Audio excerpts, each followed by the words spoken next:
for Phillip Ingram, former senior military intelligence officer who joins us regularly on a Thursday.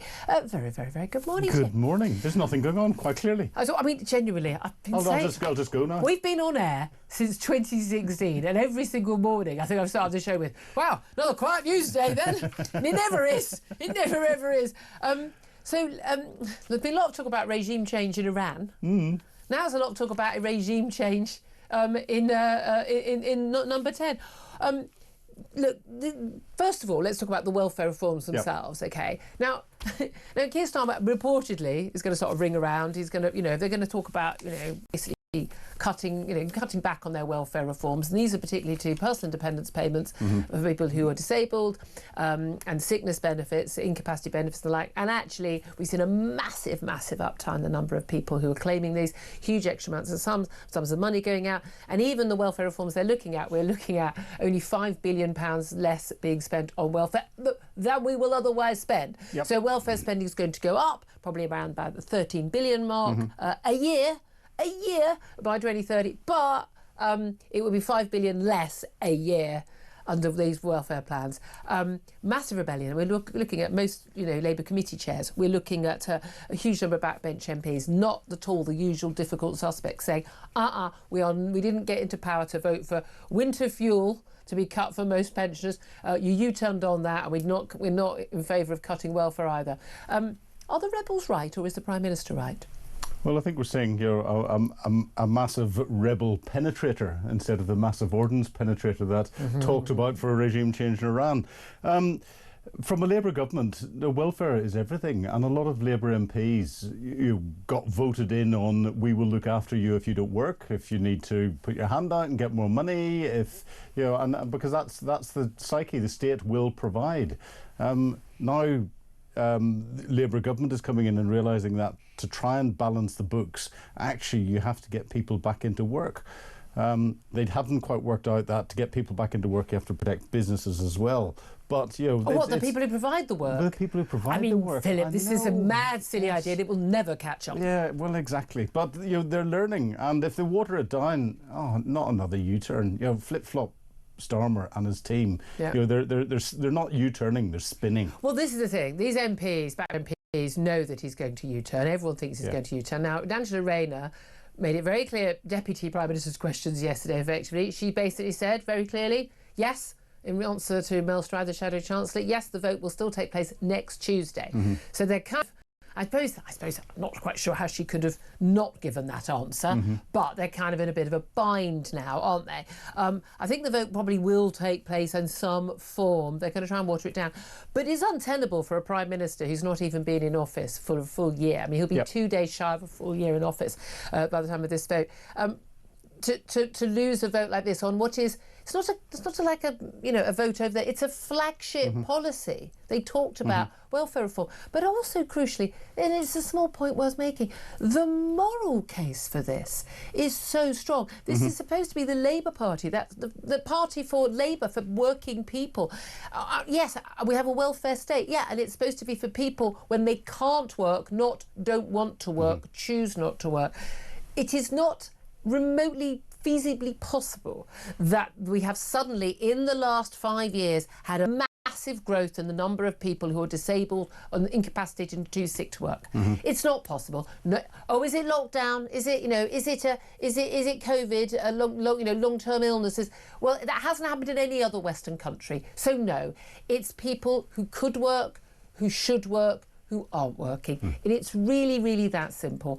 And we need to get those people back to work. And if you're the party of Labour, you believe in that. The moral duty to work, the moral benefit of working, from going out to work, doing a good day's work, earning money, it doesn't matter how rubbish the job, self-esteem and dignity of work is absolutely crucial. One of my biggest concerns about AI is the idea, people won't have to work anymore. I don't think that's good for human beings. I think we need to have a purpose in life. AI will just bring in different work, but I think there's a different symptom here that is even more worrying. I agree with everything you say from a work perspective, but every policy the government got itself elected on is bringing in, it's now changing.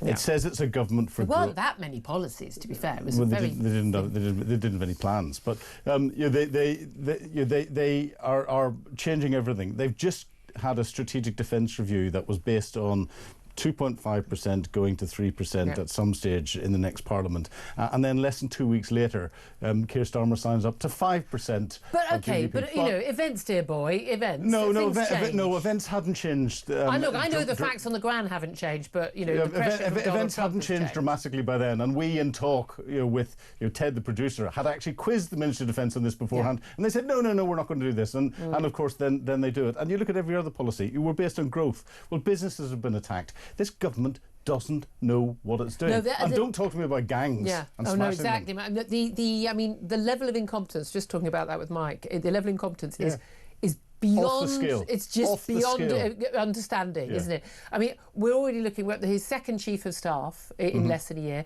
People are talking about ousting Morgan McSweeney. And people say, well, he's the man. The minister's coming out and defending him. He's the man who won us this amazing landslide victory. No, the Tories won you the landslide victory. Yes. People, you know, you got 33 and a bit of the vote. 30%. You did not win a landslide victory. The Tories had a landslide defeat. Right. And Nigel helped. And Nigel Farage helped. Well, and again, note these latest polls. I mean, we're going to be talking about this a bit later with Fraser Nelson, who's got a documentary on air tonight. And he's, you know, question is, you know, will Nigel Farage be the next Prime Minister? Yeah. And we've had a couple of polls now putting them, you know, well over 30%, you know, even, you know, well over enough under a four-party system, with Lib Dems doing really well as well. Tories only marginally above them. But Reform's been the leading party for quite a long while now, consistently and growing constantly, but also, absolutely importantly, getting past a point where they can actually win a serious number of seats, not just 5. They could be winning, 150 plus, even more. They're looking at this is a new poll. This is a YouGov MRE poll. So the multi-level regression and post-stratification polls. No, basically, instead of just saying an opinion poll of 2,000 people around the country and then extrapolating that and saying, well, if they won this across the board, you know, in every constituency, they would win. That's silly, because different constituencies have different numbers of voters. The votes. Labour are going to have a load of votes that pile up in one constituency, but it doesn't help them anywhere else, for instance. But this is a poll where they make all the allowances for that. And they reckon that currently, if there was a vote, general election tomorrow, Reform UK would win 271 seats. They would be the biggest party. The next biggest would be Labour on 178. I mean, more than half of what it would, well, less than half than what it won last year. Tories would be down in 4th place with just 46 MPs. And they would be below the Lib Dems, who they reckon would have 81 MPs. I mean, we are talking about a seismic change in British politics. Possibly, let's face it, a Reform Tory coalition, but it would be Reform as the majority party, as the senior party in that. Do you think that Keir Starmer gets it? I don't think he does. I don't think he gets it. I don't think Kemi Badenoch gets it. But I don't think the mainstream parties get the sea change that's happening across politics, because the Reform are coming in and they just see them as a flash in the pan, and by the time the next election comes in, they'll disappear. But we've also got an awful lot of noise on the left for a Corbynista type party to break away from Labour, which will affect those statistics. And we could be They're being squeezed on both sides. We could be saying, as the Tories are, Lib Dems and Reform, Labour, the Gaza Party. I think we're on the cusp of seeing a sea change in politics in this country, which actually is no bad thing. It'd be a good shake-up. I would absolutely. I mean, again, I voted for Brexit in 2016, and we're just over the 9-year anniversary of that. People say, we didn't get proper Brexit. Yes, we did. Our national sovereignty and our democratic accountability of our governments is crucial. And the reason I voted for it wasn't about economics. It wasn't even about specifically immigration. It was about when our government does things I don't agree with, I've got the right to kick them out. And I can't kick out the European Commission or MEPs in European Parliament, because our bunch of British MPs have no say over anything. And so it's absolutely crucial for me. So here's the thing. Tories got kicked out because they did not do what they expressly said they would do and voters demanded they do. Labour get kicked out because they will not do what voters have told them they want them to do. You can keep not doing it, politicians, but voters will not allow you to stay in office. And if you all just want to have your little merry-go-round, 1, 2, 3, 4, 5 years in office, that's great. You keep doing that. We will keep voting you out. And Keir Starmer hasn't read what he said to the British public to get the votes and undermine the Tories. he's actually doing the same, but he's doing it better than the Tories did. So he's worse than they are. He's worse than they are. That's why he's doing it better. He's better at being bad. His argument is, I'm not as bad as the last lot. No, he's better at being worse. Yeah, I don't know what's going on now. Look, this is interesting. Now, this ties in, again, all these issues, the welfare issue, and again, we have no money. We also have no money for defence spending. What did you make of the NATO summit? It was so geared around Trump, Daddy Trump as he's known now. Geared around keep Trump happy, keep it short because he's got a short attention span, make him feel the love. Even Mark Rutte, who's actually a long-time friend of for quite some years of Donald Trump, they got on very well. He was appointed Secretary General. He's an operator. He's a very smooth operator, but it's clear, he knows how to charm and smooth. We saw that text message. I read it out in air yesterday. It was just, I think it was written by AI. I thought they did a joke. Like, I'm going to do how would one write a text message to Donald Trump? But Trump hailed it as a great victory that he's got this 5% commitment from not most, but not all members of NATO. Everyone's gone away saying yes, yes, yes. But it is all smoke and mirrors, isn't it? 3.5% is the target for defence spending, and then it's security spending, very much tied into the issue of border security. And we'll come to that in a moment. But I don't think that we're really any safer today, tomorrow, or will be in 5 years than we were yesterday. We're not. The text of the NATO statement that came out of it, and what Mark Rutte, the NATO Secretary General, said is critically important, and it was underpinning the industrial base and increasing the manufacturing capability. If that happens, then we are in a stronger position. But the noises that are coming out of the different governments and everything else, and frankly, the Let's All Worship Donald Club, which the whole meeting was, was almost embarrassing. There was so much coming out. Oh, and it is. I mean, it is embarrassing. But if that's the only way of dealing with him, and he pays for 50% of the NATO budget, and you need him to be engaged in Israel and Ukraine and with NATO.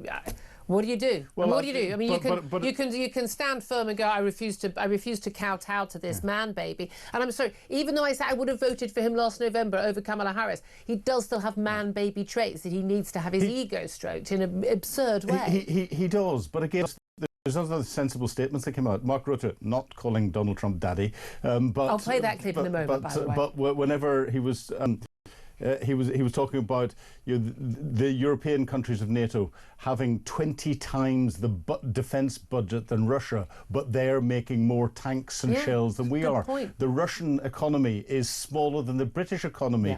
Their industrial output for defence is beating ours hands down. But then they are in a full hot war. No, they're doing that beforehand. So we are getting things wrong. Oh, absolutely. I couldn't say that more. We're going to talk to the former Defence Secretary Liam Fox in a few moments, and I will play those clips of the daddy conversations in just a moment. But I do want to get onto the migrant crisis, because it is absolutely fascinating that not only does this NATO spending allow for, again, infrastructure, like reinforcing bridges to carry. I mean, that shouldn't be part of our defence infrastructure.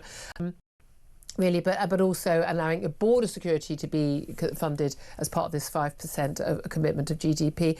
But the Sun had done some brilliant splashes this week about the migrant crisis, particularly migrant workers, people turning up from the boats 2 hours after they arrive in the asylum hotel. They've got themselves a sort of subcontracted license to go and be a Deliveroo or an Uber Eats or a Just Eat rider, and they're making money. They're not paying tax, and no one is, because they're all self-employed. They're not in the system. And we're funding their asylum hotels to the tune of billions, and they're earning money illegally. And again, it's a massive pull factor. But here's the thing, there's also a push factor. And as the Sun exposes today, security sources are saying, look, it's Putin's Russia, and there'll be other hostile nations as well, like China, like Iran and others, who are basically pushing these migrant gangs and enabling them, giving them safe passage, because we absolutely love a load of illegal immigrants arriving on European shores, destabilising European governments, moving to Britain, destabilising Britain. They know it's a massive cost to us. It destabilises us. They can get their own operatives, terrorists in. We know there's a court case that's going to be coming ahead of, and I think 2 or 3 of those are believed to is an alleged terror plot involving Iran, and 2 or 3 of those are believed to have arrived, as asylum seekers onto migrant boats. this is a massive concern, that our lax border security is not only a risk to, you know, us for crime and the cost to us as taxpayers, and risk to our young women from sex assaults, which have gone up in these areas, but from you know, literally our national security is at risk. Hostile nations. Tell me something I didn't know. This was a thread in a novel that I wrote with a good friend called Keith Turnbull. We published it 3 years ago. There you are. That's why we have him on. It was the Russian GRU and SVR taking people from refugee camps and infiltrating them in for organised crime purposes into the UK in particular. We've known about this for years. You know, because why wouldn't they exploit that? I mean, we know they do the cyber crime. Yep. We know all over social media. I mean, the Russian bots, the Chinese bots, the you know, the Iranian funded Islamist extremist bots. They're all over the place. A, they're making lots of money out of it. B, they know it's costing an awful lot of political capital. C, they know it's costing our economy hugely, and that's money that can't then be put to welfare, so it causes more political issues. It can't be put to defence, so that causes more political issues. It is an open goal, and the Russians and others have been exploiting this for a long time. What a surprise. Can I just get to one other story, non-political, although of course, you know, our taxes are paying for the fat jabs to be rolled out over a few years to the people with a BMI of over 40. Properly, I mean, you're properly obese at that point, but also with other health issues, which you almost certainly have at that weight. But what a surprise. I mean, imagine everyone's surprised. The Medicines and Healthcare Products Regulatory Agency, catchy title, MHRA, they have warned about the safety of fat jabs after hundreds of Britons developed pancreatitis and 10 people died of it, associated with, not necessarily caused by. Again, bearing in mind, a lot of the people who are taking these jabs are already not very healthy. However, I said from word go, and the evidence from the studies, that you know, there's no such thing as a completely safe medicine when enough people, 1.5 million Brits, believed to be on these jabs now, mostly on private prescriptions, of some getting them, you know, on the internet, which is mad. What a surprise! They're not all safe. Yeah. You're 100% right. Medicines have side effects. But let me put this into context and numbers. 560 Brits have had these side effects. 100 have died. No, 560. Sorry, 10 have died. 10 have died. The fat jabs deal with people with type 2 diabetes. Let's look in this country, the numbers there. 4.4 million. 86%, and the fat jabs are successful in 86% of people. That would make... No, they're not. No, it's 70% max. Yeah, I'm going by what was in our papers here. That means that 3,784,000 people will benefit from it. Of those, type 2 diabetes is linked in 65% of cases to heart disease and death. That's 2.46 million people are benefiting, yet there's 560 aren't. No, they're only benefiting. They're only benefiting if they get the jab.